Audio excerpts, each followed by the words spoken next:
네, 잠시 후 예고된 국회 본회의 3시로 일단 예고가 돼 있습니다만 이 선거법 개정안이 표결 처리될 전망인 가운데에서 자유한국당이 강하게 반발하고 있어 전국의 긴장이 고조되고 있습니다. 네, 수정된 공수처 법안 등의 검찰 개혁안도 상정이 될 계획인데요. 이에 대한 공방도 치열할 것으로 예상이 됩니다. 오늘 이 시간 김관욱 계명대 교수와 또 김병민 경희대 개건 교수 모시고 이야기 나눠보도록 하겠습니다. 두 분 어서 오시죠. 어서 오십시오. 네, 안녕하세요. 네, 안녕하세요. 일단 2시에서 3시로 좀 미뤄졌습니다. 네. 일단 좀 더 지켜볼 일입니다만 일단 3시에 본회의가 예정이 돼 있는 상황이고요. 표결에 들어갑니다. 선거법 수정안에 대한 표결인데, 이제 국회 열리면 늘 우려가 되는 부분이 물론 국회 선진화법도 있고 여러 가지 측면에서 동물국회라는 오명도 있고 해서 그런 모습을 당연히 의원들이 보이지 않을 거라는 예상도 됩니다만 물리적 충돌 가능성이 여전히 좀 나오고 있는 상황이라서 아무튼 전운이 감돌고 있는 국회에 대해서 좀 어떻게 전망을 하시는지요? 그 물리적 충돌까지 가지는 않을 것 같아요. 이미 이제 패스트트랙 올릴 때 이제 많은 분들이 사실상 위법 행위를 해가지고 지금 검찰에 기소돼 있지 않습니까? 네. 그래서 이런 것을 다시 반복하지는 않을 것 같고요. 또 한 가지가 이제 공천과 선거를 앞두고 국회의원들이 몸을 많이 사릴 거거든요. 그래서 그럴 가능성이 없고 또 결정적인 거는 지금 황교안 대표가 입원을 했잖아요. 그리고 네. 성명서를 낭독을 했습니다. 그래서 악법을 통과시키지 말아야 한다. 이런 식으로 하지만 말은 그렇게 하지만 몸은 이미 병원에 가 있는 거는 그럴 가능성이 거의 제로에 가깝다라는 것을 좀 반증하는 거 아닌가 그런 생각을 합니다. 그리고 하나만 더 이제 여쭙겠는데 요거는 이제 김병민 교수께 드릴게요. 지금 한국당이 전원위원회 소집을 요구했다? 네. 이게 어떤 말인가요? 심재철 원내대표 중심으로 전원위원회 소집을 요구했는데요. 국회에서 제적의원 4분의 1이 요청할 수 있을 경우에 그러니까 국회 본회의에 표결이 올라오게 되는데 이 내용을 상임위원회에서 정리하는 기간 동안 본회의에 출석하고 있는 의원들이 알 수가 없다는 겁니다. 그래서 이걸 긴급하게 심의하기 위해서 이를 위한 전원위원회 소집을 요구하게 되면 그 안건을 전원위에서 다시 한번 들여다보게 되는 것이고 이 전원위원회에서 부결은 할 수는 없지만 수정안에 다시 제출할 수 있는 그런 가능성들은 있기 때문에 일단 처리하려고 하겠다라고 하는 공수처법 관련해서는 시간을 조금 지연시키게 되는 수단과 방법으로 사용될 여지가 있고요.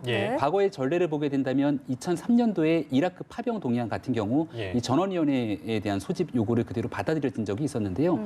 이러한 방식을 통해서 현재 국회 본회의에 올라가겠다라고 하는 공수처법 만약 올라가게 되는 순간 또다시 필리버스터를 하게 되고 필리버스터가 끝나게 되면 그 다음 임시회에서 이거를 표결 처리하게 되는데 그 시간을 지연시키기 위한 수단과 방법으로서 일단 한국당은 이 카드를 전격적으로 꺼내든 게 아닌가 싶습니다. 근데 이거는 이제 심재철 의원이 지금 한 거는 이 선거법에 대한 부분이거든요. 지연을. 선거법에 대한 부분은 아니라는 보도가 또 나왔던 것 같습니다. 공수처법인데 지금 한다. 그러니까 사실은 왜 그러냐면 이게 이제 두 가지 요건에 맞춰줘야 되거든요. 전원위원회는 국민에게 부담을 주거나 국가의 어떤 조직을 바꾸는 경우. 그런데 선거는 여기 해당이 안 되기 때문에 아마 바꾼 거 아닌가 이런 생각을 하는데 전원위원회가 지금의 선거법의 어떤 지연술로는 효과적이지 않다 이렇게 보는 거죠. 일단 이 선거법 개정안 표결을 앞두고 이제 자유한국당에서는 좀 법적 투쟁에 나서는 모습을 보이고 있는데요. 일단 문희상 국회의장을 직권 남용 혐의로 지금 검찰에 고발을 한 상태고요. 공직선거법 개정안 그리고 임시회의 결정 안건 상정에 대해서도 지금 헌법재판소에 효력정지 가처분 신청을 내렸습니다. 이런 자유한국당의 어떤 법정 투쟁 좀 실효성은 어떻게 보세요? 그러니까 할 수 있는 것들을 다 해야만 이제 이 지지 세력이라든가 당내의 어떤 구성원들에게 동의를 얻을 수 있을 것이다라는 그런 생각 속에서 이렇게 하는 거지만 사실은 효과적이진 않아요. 지금 헌재에다가 헌법소원을 한다. 이게 언제 결말이 날지 모르는 거 아닙니까? 그리고 가처분 신청도 마찬가지고요. 그런데 당장의 선거법은 오늘 처리가 될 전망이기 때문에 모든 부분에서 명분을 쌓는 그런 과정이 아닌가 이렇게 생각을 합니다. 그러니까 명분을 쌓는 과정이다라고 말씀해 주셨는데 김병민 교수께서 보시기에 그렇다면 오늘 선거법 수정안 좀 무리 없이 통과가 될 것이라고 보십니까? 일단은 4+1이라고 하는 협의체에서 과반이 넘는 넉넉한 의석을 확보하고 있기 때문에 여기서 이탈표가 나오지 않는 이상은 아마도 가결되지 않겠는가라는 게 여의도의 전체적인 전망으로 보이고요. 다만 이런 한국당이 지금 헌법소원 등의 얘기를 하고 있는 이유는 여러 헌법학자들을 중심으로 이번에 개정하게 될 선거법이 위헌적 요소가 굉장히 많이 있다라고 지적을 하고 있는 상황입니다. 네. 따라서 만약 이러한 한국당의 지적에도 불구하고 그동안 여야가 합의되지 않은 채로 선거법을 일반 강행 처리한 전례를 우리가 87년 민주화 이후로 찾기가 어렵거든요. 네. 근데 지금 위헌적 소지가 있을 뿐더러 만약에 여러 여론에 따라서 누더기가 됐다라고 주장하고 있는 이런 선거법을 강행 처리하게 됐을 때에 따른 추후의 후폭풍에 대한 경고 차원에서 한국당은 아마 이런 얘기들을 하고 있는 것으로 보이고요. 예. 두 번째는 이러한 선거법조차도 애당초 지난 4월에 패스트트랙에 올려탔던 원안이 있습니다. 네. 근데 그 원안의 내용과 지금 마지막 가결하겠다고 하는 그 수정안의 내용은 상당 부분의 내용이 뒤바뀌어 있거든요. 그렇다면 본회의에서 수정할 수 있는 정도를 넘어선 것 아니냐라고 의회의 절차상의 문제를 또 법적 절차를 또 따져 묻겠다는 것이기 때문에 20대 국회가 끝나서 내년에 21대 국회가 새로 들어오겠지만 여기에 대한 국회의 법과 질서 원칙을 분명히 확고하게 할 필요가 있기 때문에 법적 절차를 아마 한국당은 추진하려고 하는 그런 상황으로 봅니다. 예, 마찬가지로 김관옥 교수께서도 뭐 이제 정가의 지배적인 전망은 표결에 들어가면 통과는 뭐 될 가능성이 높다라고 이제 분석하는 것 같습니다. 김관옥 교수께서는 어떻게 보시는데?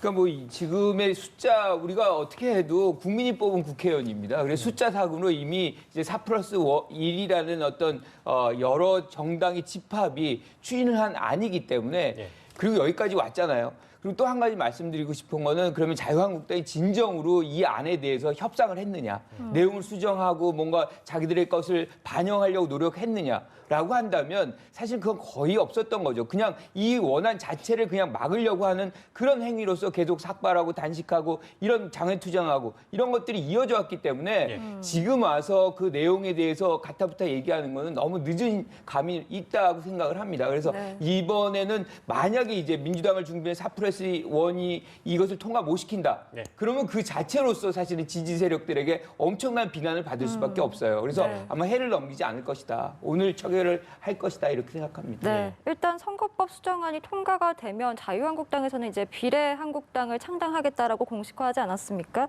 그런데 오늘 이제 한교안 대표가 좀 이와 관련해서 직접적으로 언급을 처음으로 했더라고요. 꼼수에는 묘수를 써야 한다. 선거법이 이대로 통과가 되면 비례대표 한국당을 반드시 만들겠다 이렇게 언급을 했는데 실제로 이렇게 위성정당을 만들게 되면 그 준연동형 비례대표제를 도입한 어떤 취지나 의미가 좀 무색해지는 거 아닙니까? 준연동형 비례대표제를 도입하겠다고 하는 취지와 명분은 이미 지역구 의석을 어느 정도 확보하고 비례 의석에 대해서 전혀 지역구 의석을 줄이지 않고 비례 의석을 늘리지 않았기 때문에 이미 그 취지는 다 퇴색됐다는 게 거의 전문가들의 네. 지배적인 평가입니다. 이런 상황 속에서 한국당은 동의하지 않은 선거법을 통과시켰기 때문에 거기에 묘수를 맞설 수 있다 얘기가 나오고 있는 건데요. 예. 만약에 위성정당인 비례한국당을 창당하게 된다면 병립형 의석인 17석 의석 중에 일부를 가져가게 될 것이고요. 연동형을 걸게 됐다는 30석 의석 중에서 지역구를 하나도 내지 않는 자유한국당, 비례한국당이 만약 한 20% 이상의 득표를 가져가게 됐을 경우는 이 30석 중에 상당 부분의 의석을 가져갈 확률이 높습니다. 그럼 이 연동형 비례대표제를 애당초에 가장 강력하게 추진했던 정당은 군소정당들인데 네. 이 군소정당들이 가져가게 되는 의석이 현재 선거제도보다 오히려 더 떨어질 수 있다라고 하는 전망까지 나오고 있거든요. 그러니까 한국당 입장에서는 우리는 끝까지 이 내용들을 하고 싶진 않으나 한국당을 배제한 채 무리한 선거법을 통과시키게 되면 우리도 이렇게까지 갈 수밖에 없을 것이고 거기에 대한 총체적인 부메랑 효과는 오히려 군소정당으로 돌아갈 수 있다는 경고의 메시지처럼 들리기도 합니다. 예. 네. 이게 지금 꼼수의 묘수라고 표현하는데 꼼수의 더 독한 꼼수 아닌가 이런 생각을 합니다. 사실은 이 얘기를 이 비례대표 연동형 비례대표제를 채택하게 된 이유는 비례성과 대표성을 늘리기 위한 거거든요. 실질적으로 득표는 20% 하면서 의석수는 40%를 가져가는 이 괴리를 이제 제거해내서 민심이 그대로 의석수와 반영되게 일치시키게 하기 위한 그런 건데 여기에서 자유한국당이 비례한국당이라는 걸 만들어서 위성정당을 이거는 지구상에 존재하지 않습니다. 그리고 하나의 어떤 공당, 수권 정당이라는 정당이 비례대표를 내지 않는다.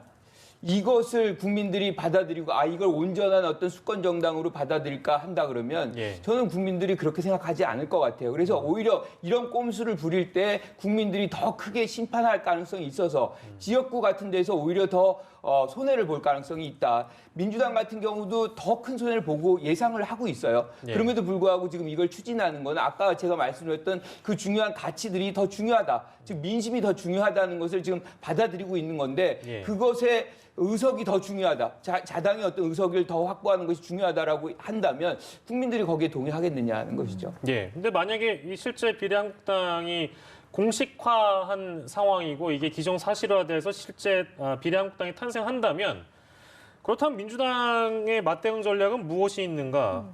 그 생각도 좀 드는데 김 교수께서는 어떻게 좀 보세요? 이게 이제 민주당의 딜레마죠. 결국에는 이 비례의 의석을 전혀 갖지 못하는 그런 상황이 이제 빚어질 수 있기 때문에 예. 아마 고민이 굉장히 많을 겁니다. 네. 그럼에도 불구하고 이걸 같이 만든다 그러면 예. 똑같은 정당이에요. 그러면 아까 말씀하셨듯이 지역구의 의석수 하나도 줄이지 않고 이것도 연동형도 결국엔 두 당이 나눠 먹는 걸로 이제 가져간다 그러면 예. 한국 정치의 개혁이라는 거는 희망이 없는 거고요. 국민들은 반드시 심판할 것입니다. 이 두 당에 대해서. 예. 그래서 민주당 같은 경우 이 차제의 대원칙을 기준으로 지금 이 개혁을 하고 있다면 그런 어떤 이 위성 정당을 만들 생각은 하지 말아야 된다. 예. 그럼에도 불구하고 정치는 현실이다라고 한다면 예. 저는 이런 생각을 해봐요. 만약에 이제 자유한국당이 위성 정당을 만들면 여기서도 민주당이라든가 이 일종의 이제 이 진보 인사들이 규합이 돼서 하나의 어떤 정당을 만들 가능성은 분명히 있습니다.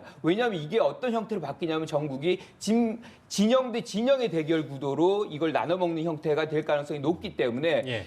만약에 이 자유한국당의 상황이 그렇게 된다면 민주당이 지명을 해가지고 만들진 않는다고 해도 예. 자연스럽게 형성될 가능성은 있다. 배제하기 어렵다. 이렇게 뭐 현 생각합니다. 시점으로는 민주당에서 아직 뭐 그런 얘기는 네. 나오지 않고 실질적으로 여러 중진 의원들이나 최고위원들의 인터뷰를 보면 뭐 비례한국당 같은 위성 정당을 만들 계획은 없다고 이제 여러 차례 밝히고 있습니다. 민주당 쪽은 네. 그렇고요.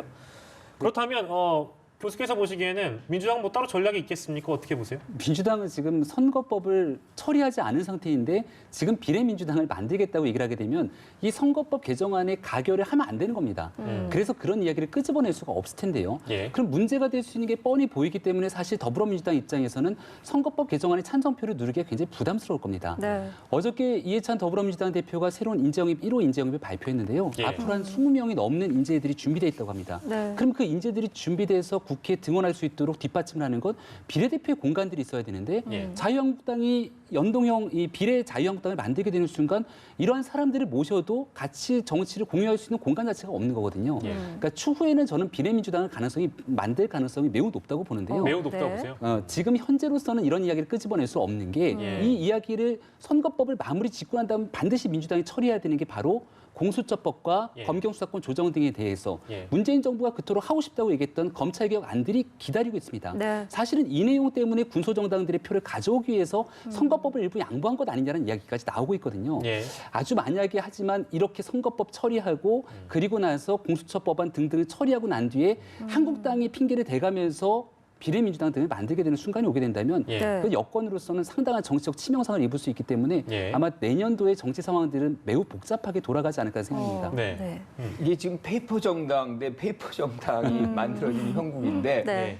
자 그러면 선거가 바로 코앞입니다. 이 두 당은 국민의 심판을 면하기가 굉장히 어려워요. 연동형 비례대표를 해가지고 민심을 반영시키겠다 이렇게 야단법석을 거의 한 1년 넘게 이렇게 얘기를 하고 네. 국민들을 답답한 과정 속에 몰아놓고서는 네. 결국엔 하나도 변화된 거 없이 자당의 의석수만 확보하겠다고 일종의 페이퍼 정당. 국민들이 어떻게 바라보겠습니까? 그래서 만약에 그렇게 한다면 어느 정당이든 그걸 만든다면 저는 국민들이 지역구라든가 기존의 선거에서 예. 아주 강력하게 심판할 거라고 생각합니다. 네, 예. 그래서 지금 일각에서는 그 민주당을 비롯한 4+1 협의체가 그 비례한국당 창당을 원천 봉쇄하기 위해서 또 다른 선거법 수정안을 내놓을 것이다. 뭐 그런 가능성도 나오더라고요. 물론 민주당은 지금 그럴 가능성은 없다라고 부인은 하고는 있지만 실효성은 어떻게 보십니까? 며칠 전부터 이 내용들이 나오기 시작했는데요. 앞서 말씀드렸던 것처럼 패스트트랙에 올라타 있는 법안을 가지고 최종적인 일부 내용들을 수정하게 되는 수정안을 가결하겠다는 겁니다. 네. 하지만 그 수정안의 원안의 내용과는 전혀 판이하게 다른 내용들을 새롭게 집어넣고 이것을 가결하게 되면 되면 앞으로 있게 되는 법적 다툼 등에 대해서 굉장히 큰 문제가 발생할 소지가 있기 때문에 아마 그렇게까지 나오지는 않을 거라는 전망들이 좀 우세적인 상황인 것 같고요. 예. 실제로 국민들 보시기에 선거법 문제 가지고 하루가 다르게 자고 일어나면 계속해서 바뀌고 있는 선거법들 때문에 예측 가능한 내 표가 어디로 가는 건지에 대한 불만을 표하는 국민들이 적지가 않습니다. 예, 예. 그러니까 한국당 입장에서는 한국당에 대한 비례대표를 내가 찍고 싶어서 찍었는데 오히려 내가 비례대표를 찍고 나니까 이 표가 이쪽으로 가지 않고 다른 쪽으로 가더라라고 하는 투표 민심의 왜곡 현상들이 발생할 수 있기 때문에 이런 여러 가지 우려들을 국회가 민심들을 충분히 반영한다면 합의되지 않는 선거법은 그 다음 국회로 넘기면서 국민들의 판단을 조금 더 높게 존중할 필요가 있지 않을까라는 생각도 듭니다. 예. 민주당이 혹시나 선거법 수정안 아까 저희가 대응 방침에 대해서 좀 여쭤봤잖아요. 비례한국당을 대응하는 민주당의 대책이나 방침은 뭐가 있을까? 근데 4+1 협의체에서 혹시나 이 선거법 수정안을 또 내놓지 않을까 하는 가능성에 대해서도 보도가 됐습니다만 이 부분에 대한 현실성은 어떻게 좀 판단하세요? 가능성 거의 없다고 봅니다. 거의 없다. 표결을 앞두고 있고 지금 이미 트랙에 올라와 있는 것을 예. 비례한국당을 원천적으로 봉쇄한다는 지금도 사실 누더기거든요. 네. 거기다 또 하나의 조건을 갖추게 된다, 조건을 더 추가한다 그러면 국민들이 이렇게 정치가 해석하기 참 어려울 정도로 이렇게 가는구나라고 아쉬워할 텐데 그것을 민주당이 추진할 가능성은 저는 없다고 봅니다. 예, 네. 바로 이제 원래 이제 필리버스터를 걸었던 그 안이 이제 오늘 표결에 붙여진다는 그 상황을 저희가 목전에 바로 두고 있습니다.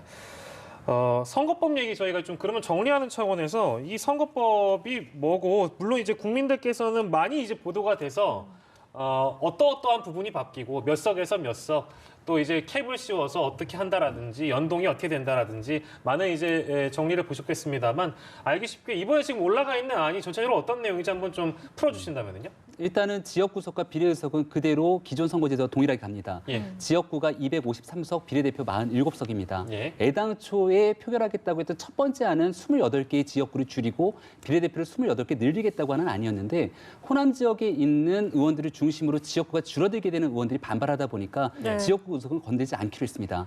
현재 비례대표 의석 47개 같은 경우는 우리가 비례대표를 투표하게 되면 비례대표 정당 투표하는 득표율만큼을 계산해서 가져가게 되는 병립형 투표제입니다. 예. 근데 그중에 47개 중에 17개는 현행대로 병립형 투표를 그대로 가져가게 되는 것이고요. 네. 예. 30석에만 준연동형을 걸겠다고 하는 것인데 연동형 정당이 득표하게 됐던 득표율의 50%만을 여기 우선적으로 배분해 주겠다는 겁니다. 네. 여기서의 핵심은 정의당 같은 소수 정당이 정당 득표율 한 7%를 얻게 되면 국회 30석 의석 중에 7% 정도면 한 21석 정도를 가져가야 되는데 예. 실제 의석은 몇 석이 되지 않느니 그 부족분을 채워주자라는 게 연동형의 핵심 골자거든요. 그래서 지역구에서 비례대표, 정당 득표만큼 얻었던 득표만큼 의석을 가져가지 못한 정당들이 우선적으로 30석의 일정 부분들을 배분해주는 제도이기 때문에 예. 그래서 만약 이 꼼수 정당이라고 지금 얘기가 나오고 있습니다만은 비례한국당, 비례민주당 등이 나와서 지역구는 가져가지 않지만 정당 득표율에서 20%, 30% 가져가게 되면 예. 저 30석 의석의 거의 대다수를 가져가게 되는 그런 제도라고 볼 수 있습니다. 네. 일단 오늘 민주당에서는 이 선거법을 통과한 다음에 공수처법을 곧바로 상정한다는 계획인데 저희가 공수처 얘기도 좀 해보는 게 좋을 것 같습니다.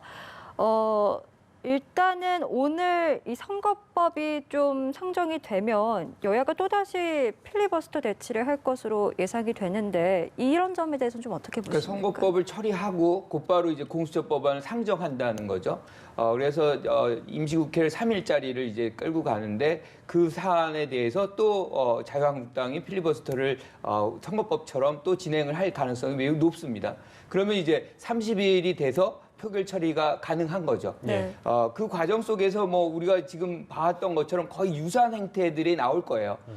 왜냐하면 이번에도 결국엔 민주당이라든가 다른 정당들도 아마 필리버스터에 참여해서 왜 공수처가 필요한지, 네. 설치가 필요한지 네. 같이 아마 논의하는 장면들이 재현될 가능성이 높다 이렇게 봅니다. 예. 저희가 아까 국회 실시간 상황을 잠시 보여드렸는데 다시 한번 보여드릴까요? 예, 본회의장의 모습입니까? 네, 그렇습니다. 가운데 쪽에 이제 의원 상당수 내지는 관계자들이 이제 모여 있는 모습을 볼 수 있는 것 같은데요. 메시지가 담겨 있는 플랜카드를 이제 중앙 쪽에서 일단 준비를 하고 있는 것 같습니다. 어떤 내용인지는 살짝 보이지 않고 있습니다만 이따가 저희가 혹시나 내용이 잡히게 된다면 보여드리고요. 예, 그런 것 같습니다. 지금 이제 현재 본회의장의 모습을 좀 보여드렸고요. 예, 바로 이제 이 표결에 붙여진 이후의 상황, 그러니까 공수처법에 관련된 내용이지 오늘 사실은 상정이 된다는 계획인데 필리버스터 대치에 대해서 뭐 당연히 이제 아까 김 교수께서 짚어주신 대로 대치 상황은 아마도 오늘도 좀 보여질 수 있을 것 같습니다. 아까 저희가 잠깐 짚어봤던 전원위원회라는 것은 지원 전략의 하나다라고 이제 교수께서 짚어주셨잖아요.